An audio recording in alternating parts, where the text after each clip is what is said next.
बिस्मिल्लाहिर्रहमानिर्रहीम। Vectors unit 7, इसमें हम last time scalar product of two vectors कर रहे थे। उसी में हम ये बात करते हैं कि अगर हम एक वेक्टर का दूसरे वेक्टर पे प्रोजेक्शन ड्रा करें,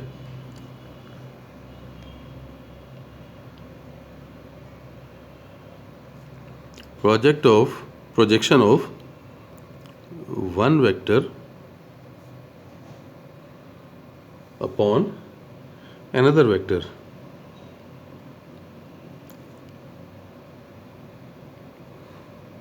देखें ये कैसे कर सकेंगे, सीधी सी बात है ये भी। अगर हम ये दो वेक्टर्स ले लेते हैं, ये हमने एक वेक्टर ले लिया, ये ओ ए, इसे हमने यू से रिप्रेजेंट किया। फिर एक वेक्टर हमने लिया, ये ओ बी, इसे हमने वी से रिप्रेजेंट कर दिया। ये वेक्टर, ये वाला सिंबल डालेंगे, ये वेक्टर आ गया और इनके दरमियान जो एंगल बन रहा है वो थीटा लिया। अब अगर हम ये करें कि परपेंडिकुलर ड्रा करें बी से ऑन ओ ए,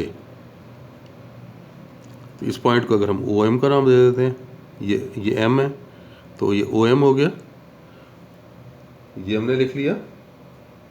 तो इस सूरत में हम क्या लिख लेते हैं इसे, कंसिडर टू वेक्टर्स। अब टू वेक्टर्स की बात जो हम कर रहे हैं ना, उसमें कौन कौन से वेक्टर्स हैं। एक ओ ए हमने लिया है, consider two vectors O A which is U and O B which is V, acting at an angle theta, कि ये थीटा एंगल पे एक्ट कर रहे हैं। अब आप ये देखें, हमने क्या किया, परपेंडिकुलर ड्रा किया ना, ड्रा परपेंडिकुलर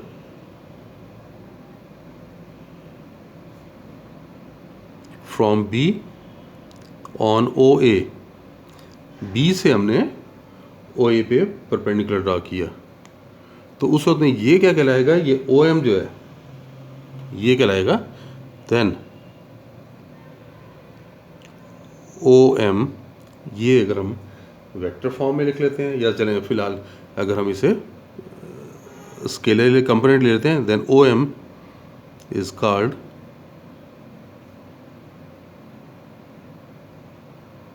प्रोजेक्शन ऑफ, और ये किसकी प्रोजेक्शन थी, ये देख लें, ये क्या है, वी वेक्टर था ना, तो वी की प्रोजेक्शन है किसके along, along the vector u, then OM is called projection of V along U। और अगर इस फिगर को देखें तो इस फिगर में इस एंगल के सामने ये परपेंडिकुलर है, ये बेस है और ये हाइपोटेन्यूस है। तो यहाँ पे देखें, अगर हम ये बात करें बाय द फिगर, ये बेस और ये हाइपोटेन्यूस, बेस और हाइपोटेन्यूस आपको पता है ना, कॉज होता है, कॉज थीटा। तो यहाँ से ओ एम, अब देखें कि ओ एम क्या है, O M equals to O B cos of theta, और ओ बी क्या है, ये तो इस वेक्टर की मैग्नीट्यूड है, तो इसको आप लिख सकते हैं magnitude of V vector into cos of theta. तो हमें ये क्योंकि मालूम था कि as u dot v equals to magnitude of u into magnitude of v into cos of theta, और यहाँ पे v कॉज ऑफ थीटा, ये तो ओ एम है, ये u इधर डिवाइड कर दें, u dot v divided by magnitude of u is equal to v cos of theta, और v कॉस थीटा को हम ओ एम से रिप्रेजेंट कर सकते हैं, O M equal to u dot v over magnitude of u। और ये क्या है, ये देखें, सो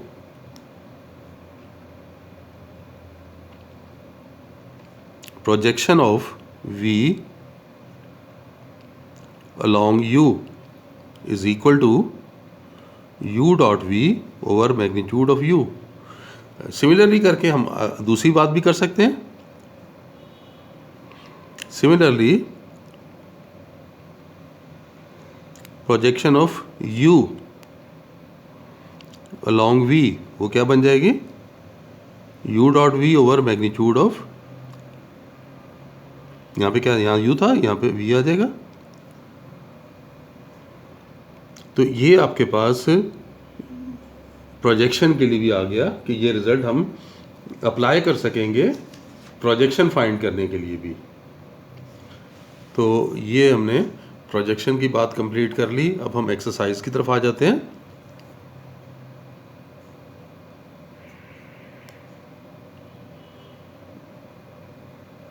एक्सरसाइज 7.3 फर्स्ट क्वेश्चन. और फर्स्ट क्वेश्चन में आपको दो वेक्टर दिए हुए हैं और कॉज ऑफ द एंगल निकालना है. याद करें, ये मैं अभी टॉपिक में कराया था मैंने. एंगल निकालने का formula 3i plus J minus K, और v वेक्टर गिवन है 2i माइनस जे प्लस के. तो थीटा याद करें, मैंने क्या बताया था, theta equals to cos inverse of u dot v over magnitude of u into magnitude of v. और cos inverse of u dot v क्या होगा? इनका कंपोनेंट्स का प्रोडक्ट 3 इंटू 2, 1 इंटू -1, -1 इंटू 1. और मैग्नीट्यूड तो ये 3 का स्क्वायर, फिर ये 1 का स्क्वायर, -1 का स्क्वायर भी 1 ही आएगा. अब v की मैग्नीट्यूड 4 + 1 + 1. तो ये बना आपके पास कॉज इनवर्स ऑफ 6 -1 -1. तो ये 4 बन गया. नीचे देखें, ये स्क्वायर रूट 11 और ये स्क्वायर रूट 6. तो थीटा आ गया आपके पास cos inverse of 4 by square root of 66.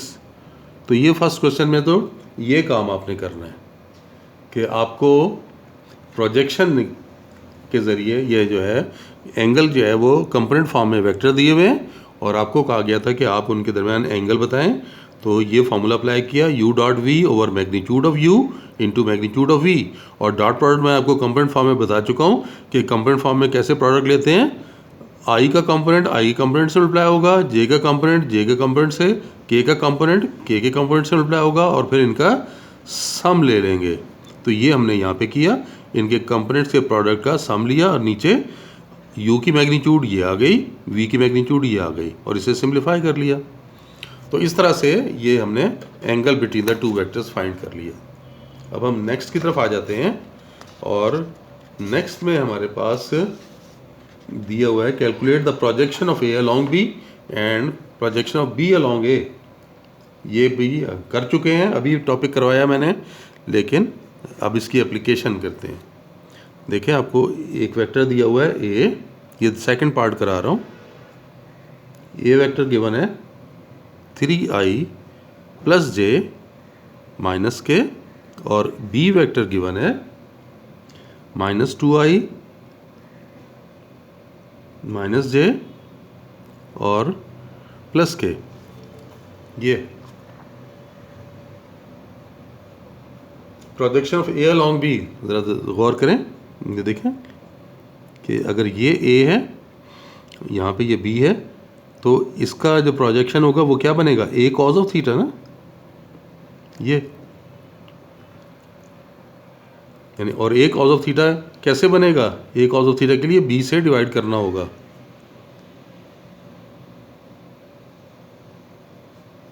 Projection of a along B, तो वो हो जाएगा A dot B over magnitude of B. ये आ गया, ये देख सकते हैं ना, A cos of theta, A magnitude cos of theta, ये क्या बनेगा A dot B over magnitude of B. Value put करें, A dot B component form में ये 3 इंटू -2, 1 इंटू -1, -1 इंटू 1, और बी की मैग्नीट्यूड तो ये -2 स्क्वायर, -1 स्क्वायर, 1 स्क्वायर और रूट, तो ये -6 और ये -1 और -2 -8 आ गया, और नीचे कितना आ रहा है, स्क्वायर रूट ऑफ 6 आ रहा है। तो ये बना projection of A along B. इसी तरह अगर projection of B along A निकालना है अपने, projection of B along A, तो वो क्या बनेगा A dot B over magnitude of ए।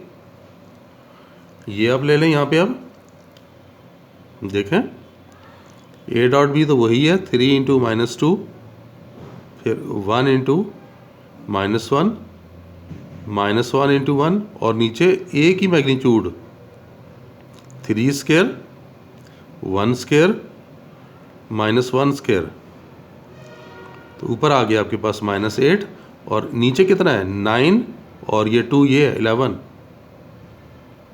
तो ये projection of B along A B आ गया। तो क्वेश्चन में यही कहा गया था, projection of A along B निकालें और projection of B along A find करें। फिर नेक्स्ट क्वेश्चन, क्वेश्चन नंबर 3, इसमें आपको अल्फा निकालना है जबकि वेक्टर्स बता दिए गए हैं परपेंडिकुलर हैं। इसका भी एक पार्ट आपको करवा रहा हूँ। यहाँ पे देखें यू वेक्टर दिया हुआ है 2αi plus J minus K, और v वेक्टर गिवन है i प्लस अल्फा जे और प्लस 4k। तो हमें ये मालूम है कि as u and v are perpendicular,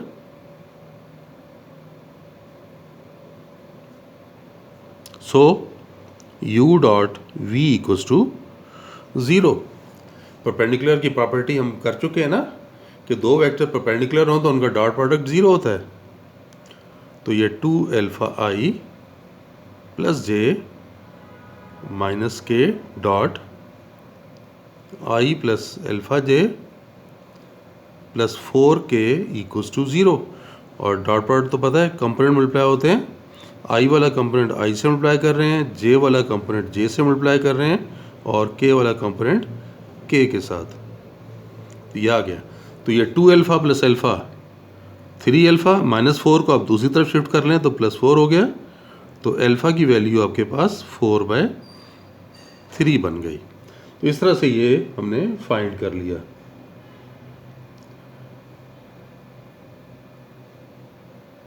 चलें, बस आज के लिए इतना ही। इंशाल्लाह नेक्स्ट लेक्चर में हम इसके रिमेनिंग क्वेश्चंस करेंगे। तब तक के लिए अल्लाह हाफिज़।